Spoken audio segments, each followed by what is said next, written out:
In the world of shadows, beyond firewalls, locked doors, and invisible networks, live people who are paid to outsmart the system. They don't wear masks or carry weapons. Their tools are laptops. Their battleground is the digital world. And their job? To expose weaknesses before real criminals find them.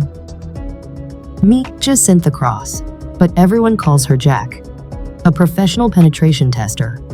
She's not a hacker, she's the person corporations hire to break in. Physically, digitally, psychologically. She infiltrates offices, cracks passwords, opens locked doors, all to show companies how vulnerable they are. Jack is smart, skilled, fearless. She works with precision, and when she walks into a job, she knows exactly how to get out. Every exit planned, every camera avoided, every second calculated. But she's not alone. Gabriel Medway, is her husband, her partner, her anchor in a high-speed world. He's the one behind the screen while she's out in the field.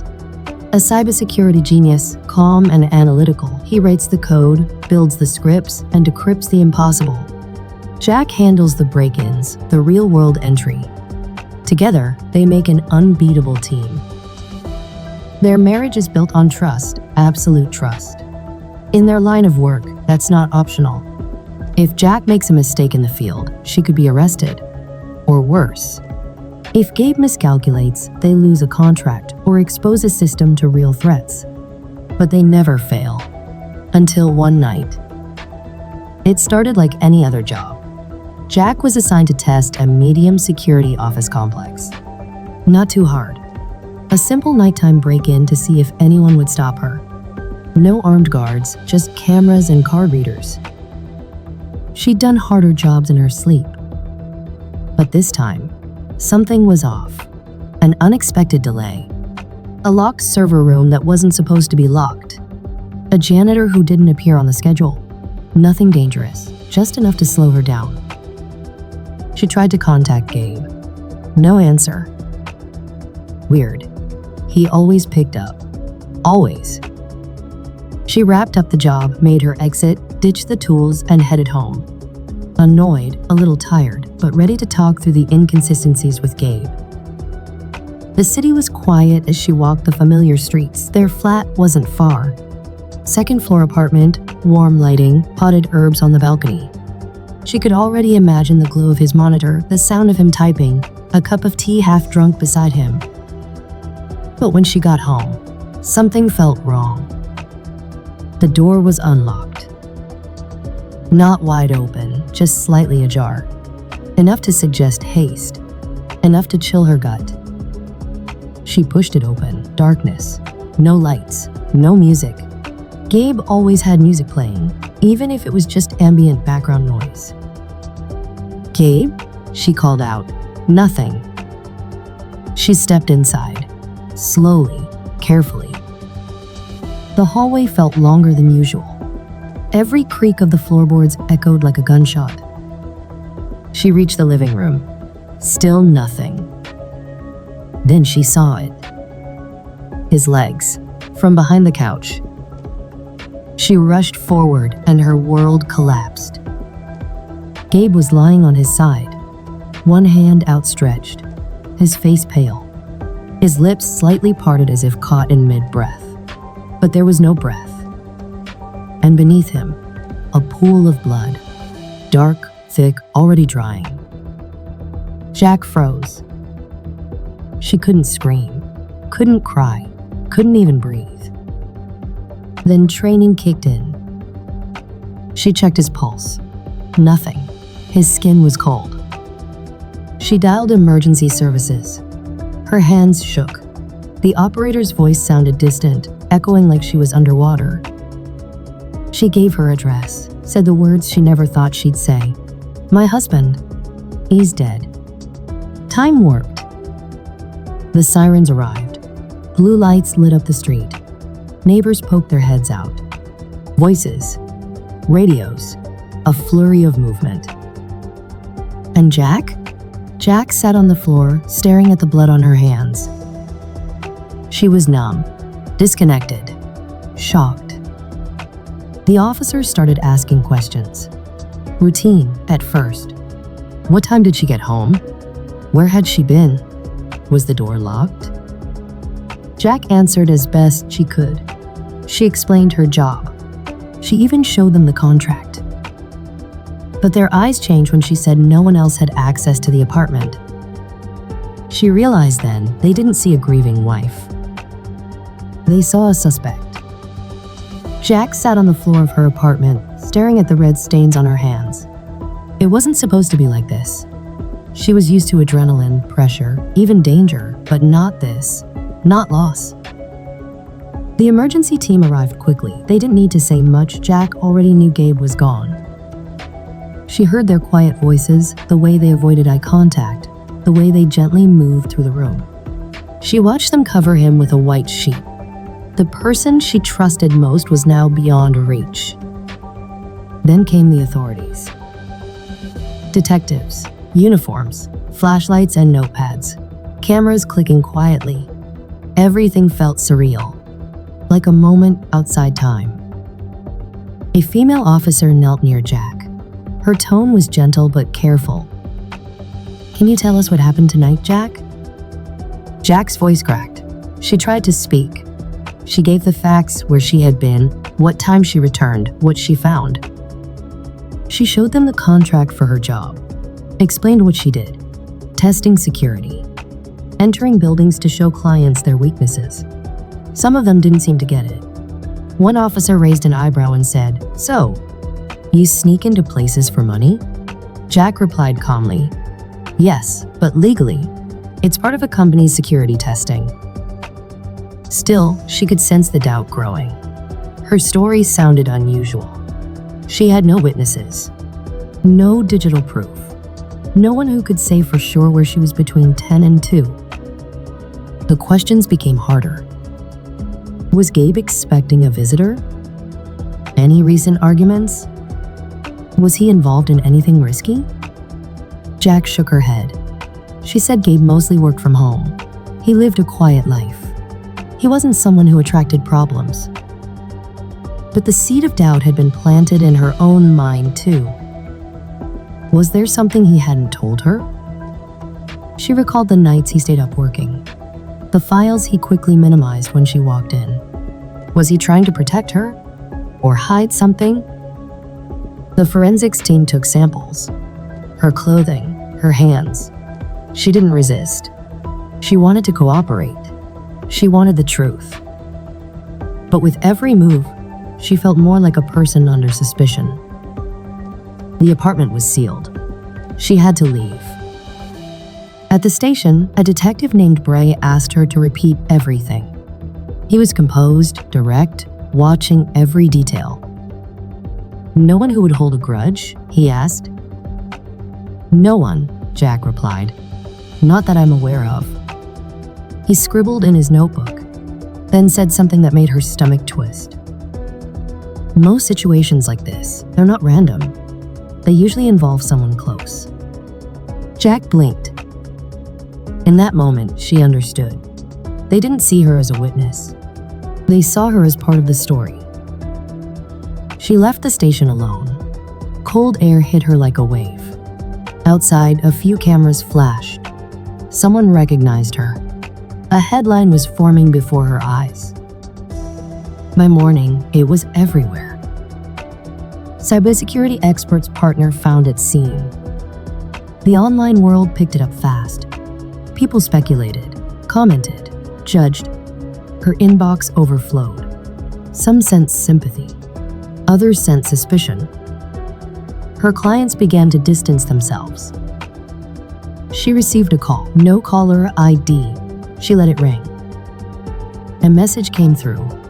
A man's voice, low and serious. "You should stop digging. Walk away." She played it again. Someone out there was warning her, or threatening her. Either way, they knew something. Jack was still reeling from the shock, but one thing was now clear: she couldn't stay silent. Someone took Gabe away from her. And someone was trying to make sure the truth stayed buried. But Jack, she had nothing left to lose. She wasn't going to let the story end here. She would find out what really happened, no matter what. Jack stared at the ceiling of her temporary flat. She hadn't slept. Not really. Every time she closed her eyes, she saw Gabe, heard the message, felt the weight of suspicion. But now, the stakes were different. Someone was watching her. Someone had warned her. And if they were watching, they might act. She opened her laptop. The screen lit up with Gabe's last login. She entered the password, one of the few she still remembered by heart. Familiar folders, files, and emails appeared. She started digging.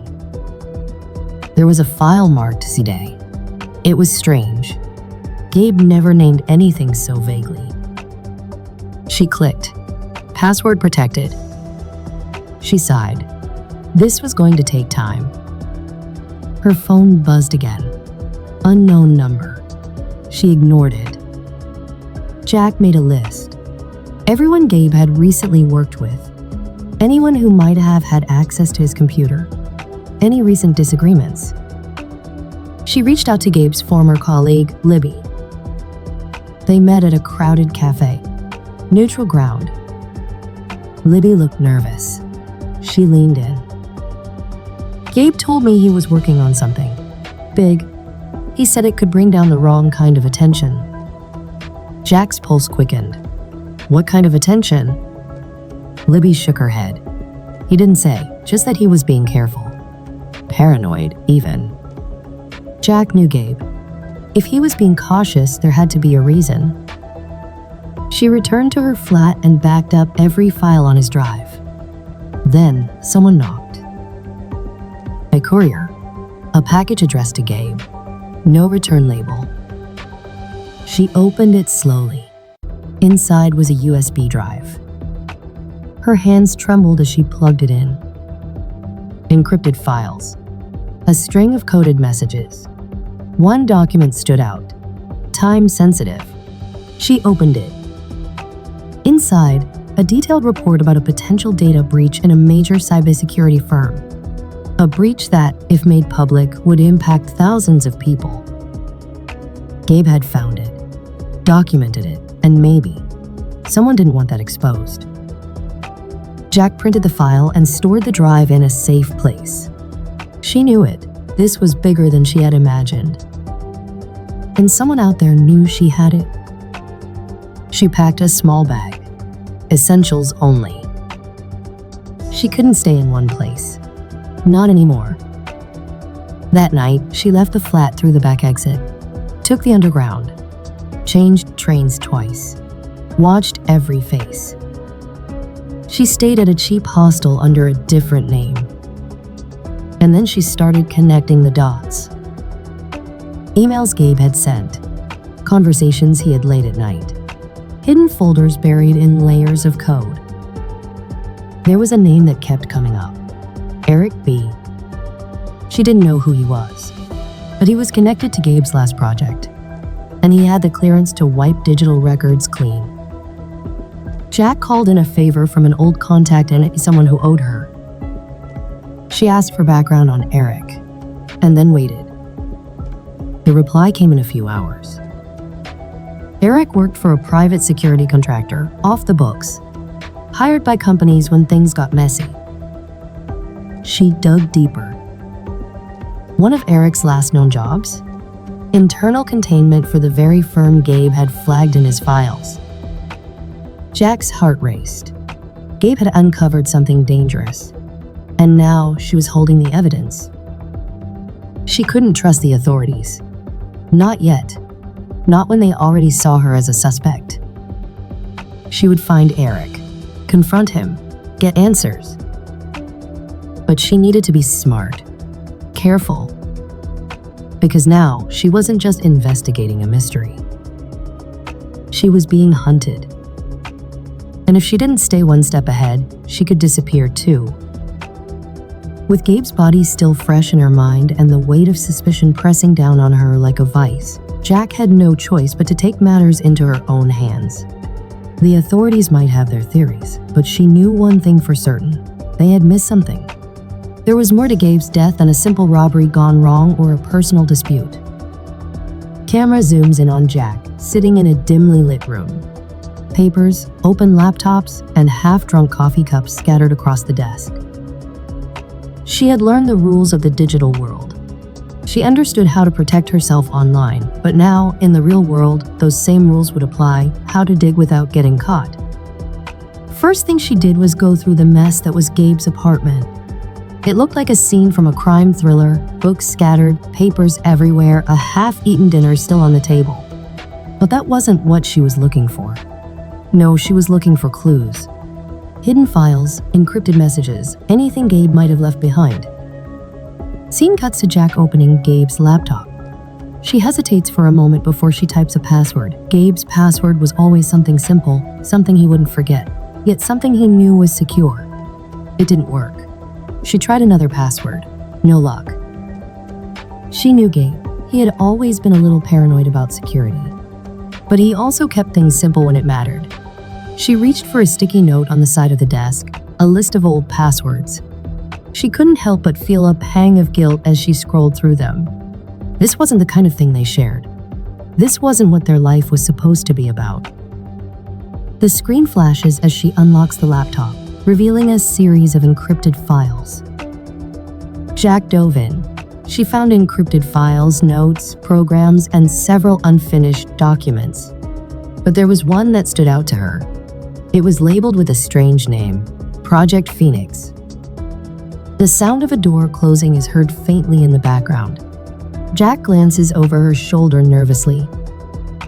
Her fingers trembled as she opened the file. The document was filled with dense coding, technical jargon, and cryptic references to a security breach in a major tech firm, one that was now under investigation for unethical practices. Could Gabe have been looking into them? She scrolled further. There were mentions of high-level access and backdoor penetration, terms she knew from her work, but these seemed different.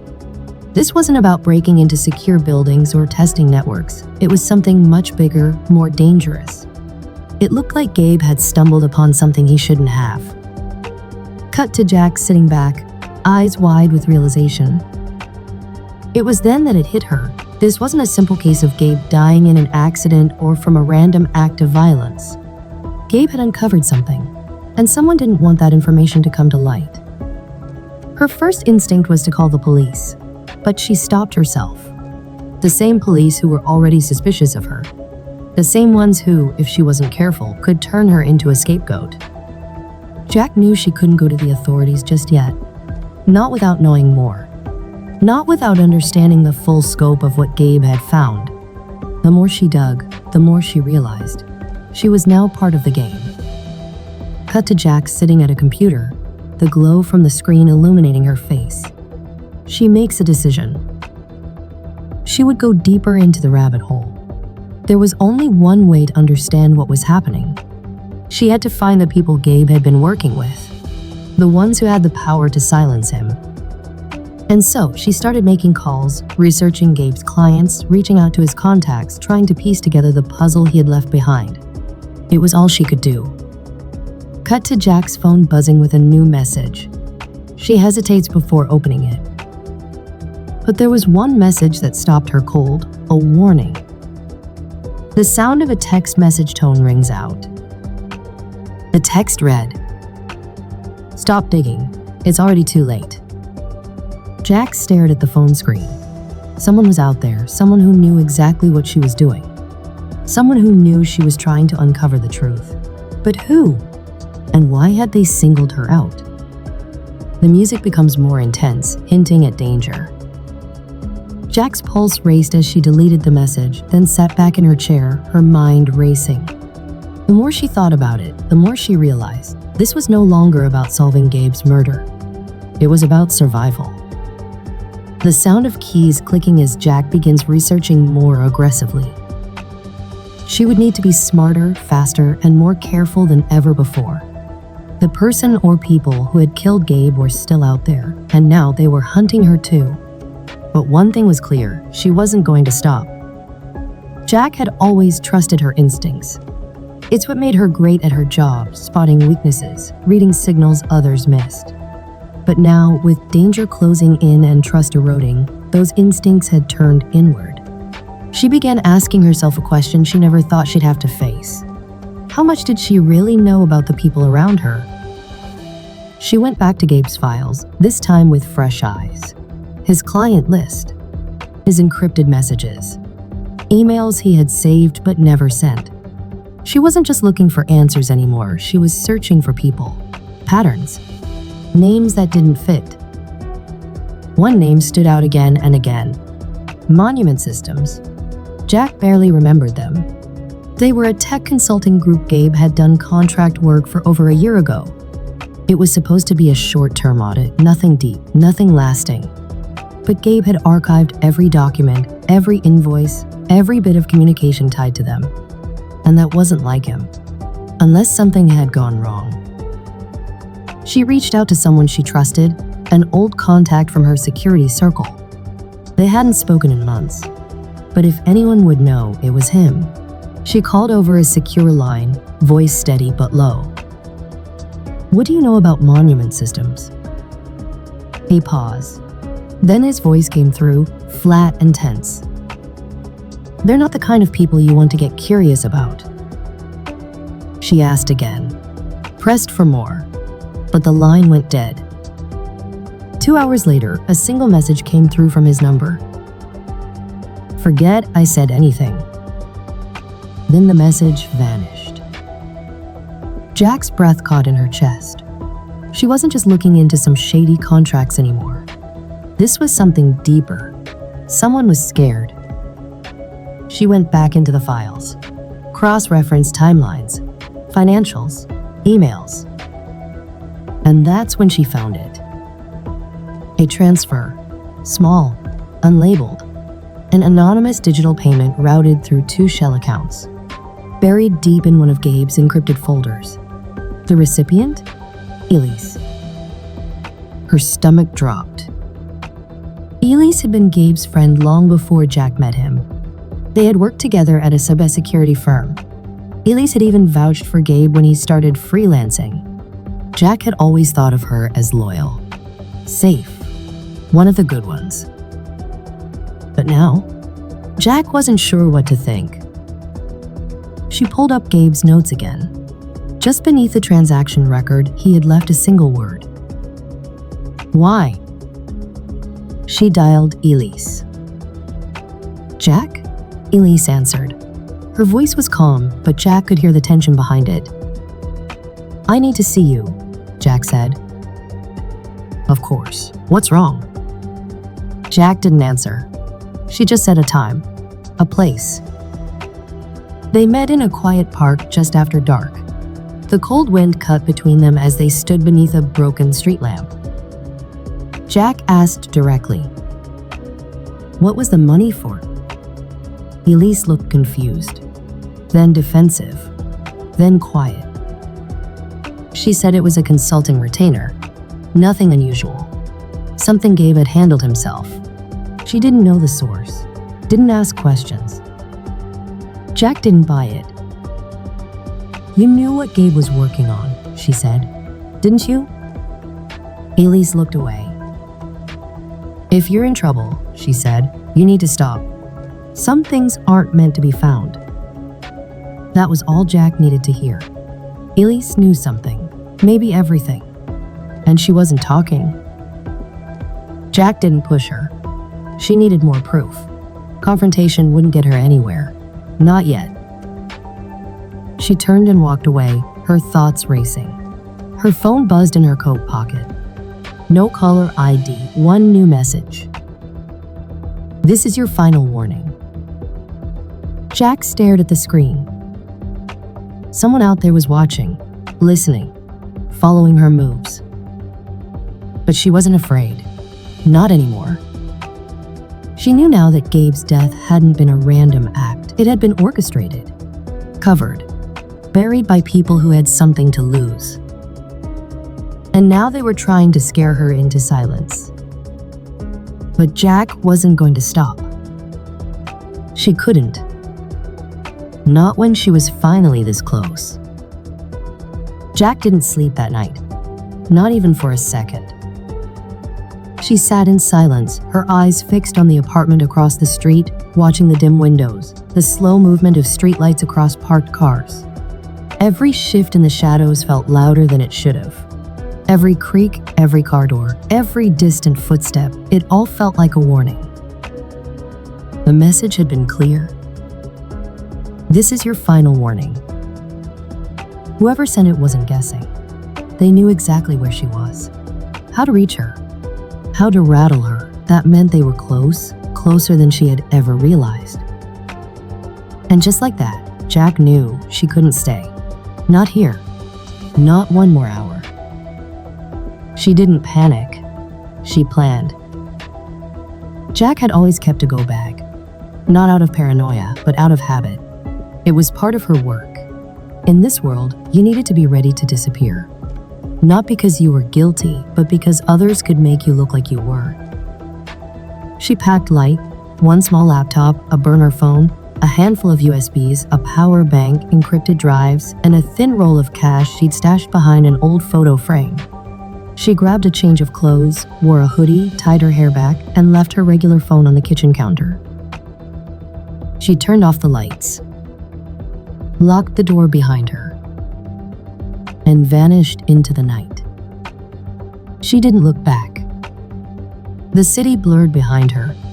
Train after train, bus after bus, she moved like someone who didn't exist.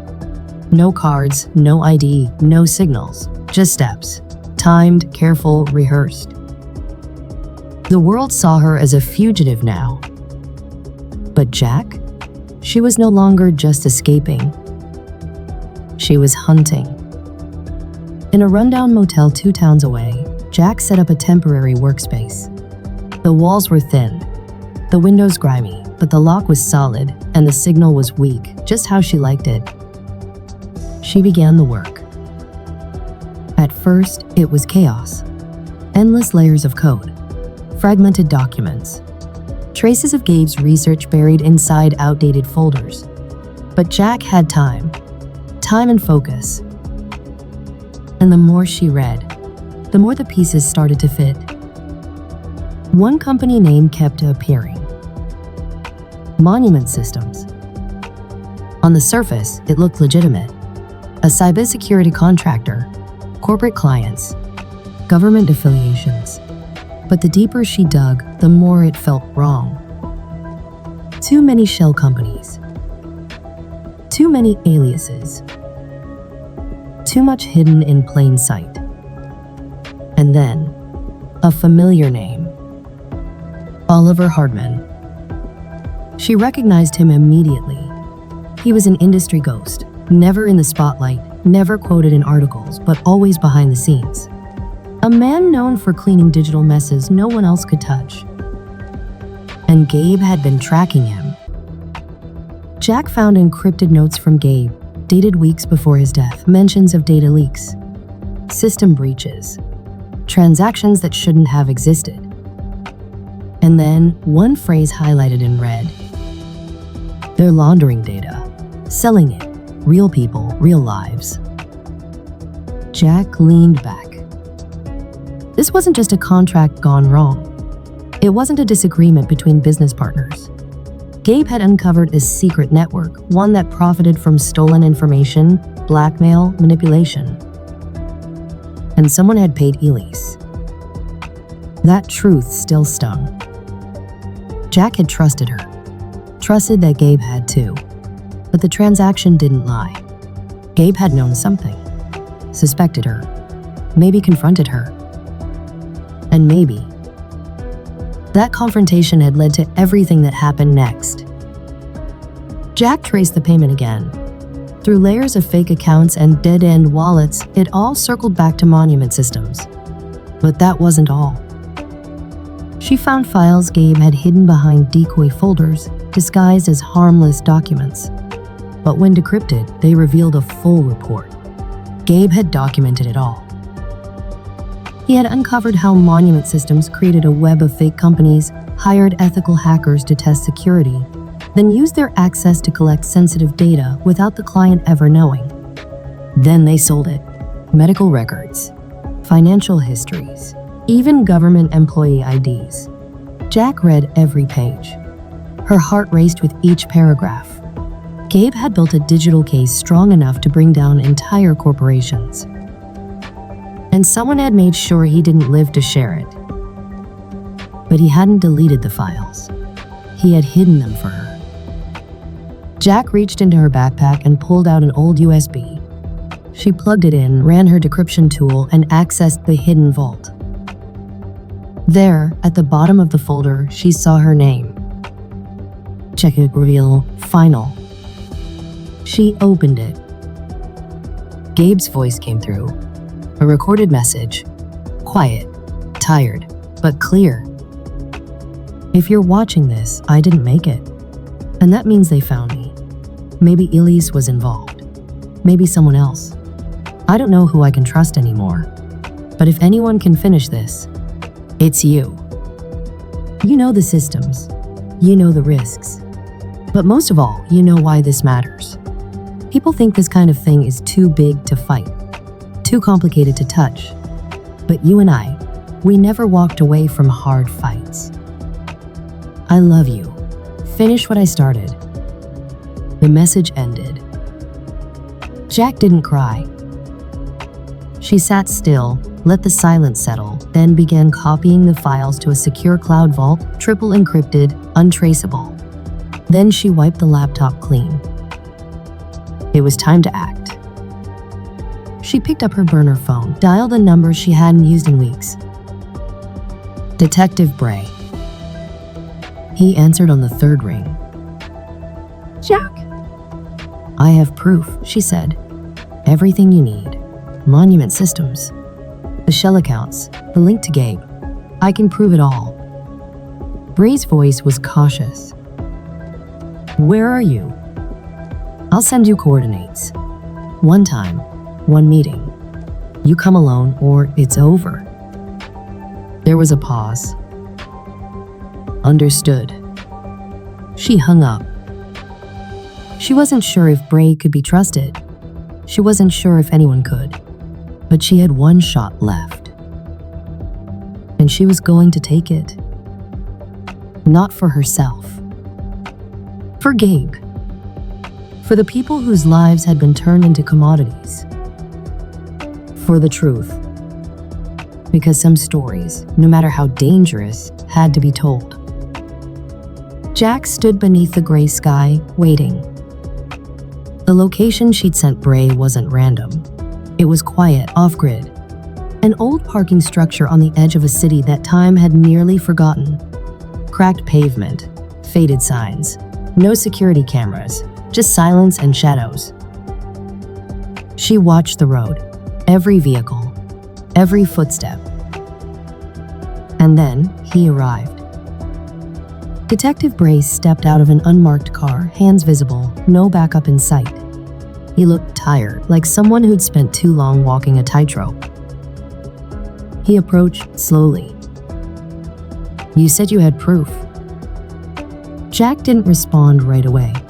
She scanned his body language. Calm. No signs of panic or deceit. But she still kept her distance. She pulled a small drive from her pocket and held it up. This is everything.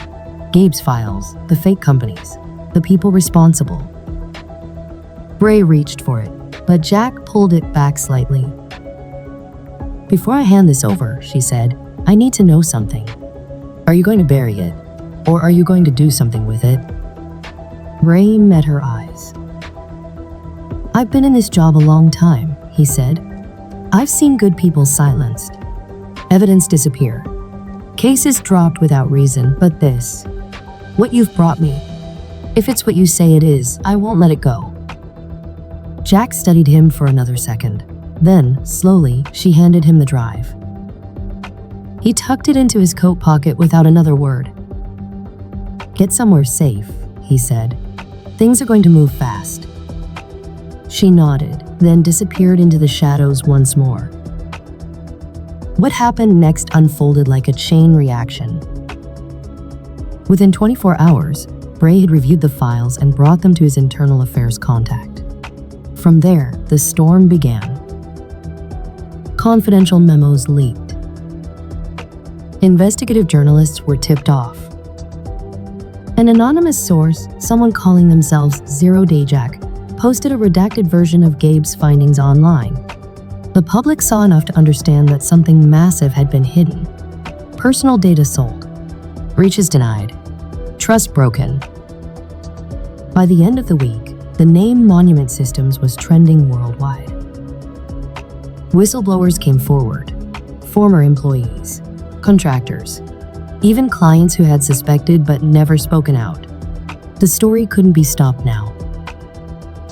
And at the center of it, Oliver Hardman. He tried to deny everything at first, called it a smear campaign, claimed the evidence was forged. But Jack had anticipated that. She had sent the originals to multiple journalists, stored them in offshore servers, scheduled releases. Even if one version was deleted, 10 more would surface. There was no escape. Authorities raided Monument Systems headquarters, seized computers, froze accounts.